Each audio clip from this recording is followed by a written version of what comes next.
So this is from the editorial calls inside CNN. They happen every morning. Jeff Zucker, the president of the company, usually leads those calls, and James O'Keefe from Project Veritas got access. Now, the CNN legal team is pretending that this is some kind of felony, even though they're the guys who produced leaked audio of Melania Trump. That you just nixed your own defense, guys. Let's roll this clip. CNN says on Jeff Zucker's 9 a.m. editorial conference call how they, the Democratic Party, powerful interest groups, may determine how CNN will cover Trump not conceding the presidential election.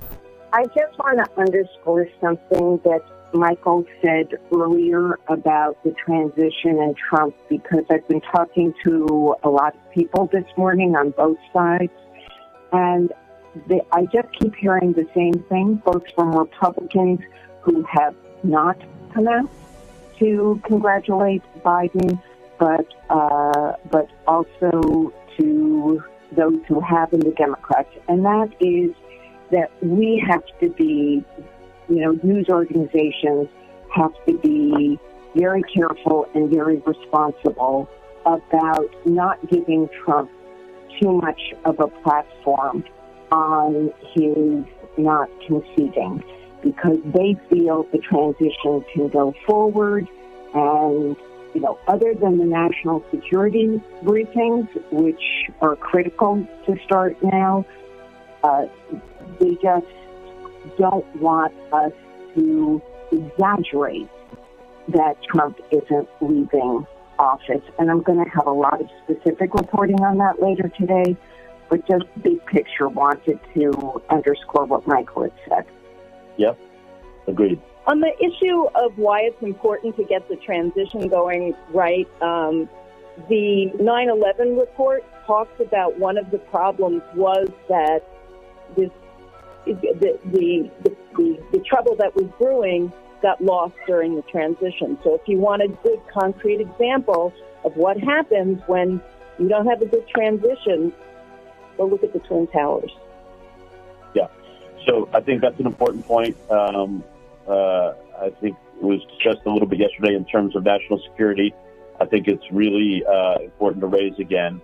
I would encourage folks to think about, that 9/11 Commission report and the lack of transition.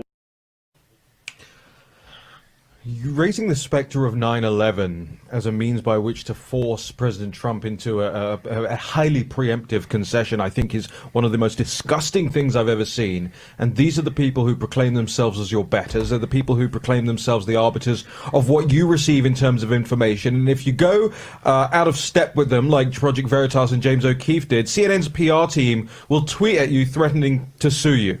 Jack Maxey.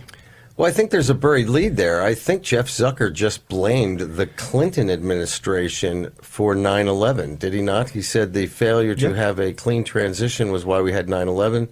So officially, according to Zucker, the Clinton administration is responsible for 9/11. Is that it? Yeah, exactly. And it doesn't even make sense, though. It doesn't make any sense. Like, firstly, transitions as we know them nowadays have only been taking place really since 2010, right? The transitions in general, since kind of the 60s, but not in the same way that we know it now, where they get this ton of office space and all of this kind of stuff. And then the second thing about this is, raising the specter of 9/11 here. She said, that woman, Stephanie Becker, you can tell why she's not an on-air talent, by the way, producer, couldn't even spit a word out on the 9 a.m. calls. Stephanie Becker says, if you want a reason to look at why a transition must occur immediately, look at the Twin Towers. That is horrible. That is horrific. Especially because Christiana Amanpour would have to get another portrait for her dining room. God. Wow. This is a joke. Let's get real. The CNN is the opposition network. These people may as well be Pravda for the Democratic Party. Zucker may as well be the editor of Der Stürmer at this point. This is such a joke. No, but hold on. That's the New York Times. Remember, the New York Times actually published Mein Kampf unedited and not critiqued. Seriously, look it up. People don't realize that. All right. Actually, that's probably one of the better things they did. Anybody who read Mein Kampf, we could have stopped this whole thing. Yeah.